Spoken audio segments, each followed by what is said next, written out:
الحارة التي نعيشها قد أخبرنا عنها النبي، فقد قال صلى الله عليه وسلم: قال إن فيما تجدون من حر الدنيا فذاك نفس جهنم، فإن جهنم استأذنت ربها أن تتنفس مرتين، فأذن الله لها بنفسين، نفس في الشتاء ونفس في الصيف. فهذا الحر الذي نراه هو فقط آية من الله عز وجل ليرينا فقط شيء بسيط من حر يوم القيامة. ولكن ماذا يجب أن نقول في مثل هذه الأجواء شديدة الحر؟ حسنا، سأخبرك بدعاء أوصانا به النبي صلى الله عليه وسلم، فنقول: اللهم إني أعوذ بك من حر جهنم.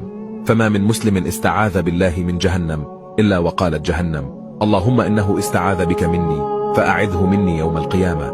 أسأل الله عز وجل أن يحرمنا جميعا على النار. اللهم حرمنا على النار، وحرم أولادنا على النار، ووالدينا وأزواجنا وذرياتنا، وكل من قال آمين ونشر هذا المقطع. والسلام عليكم ورحمة الله وبركاته.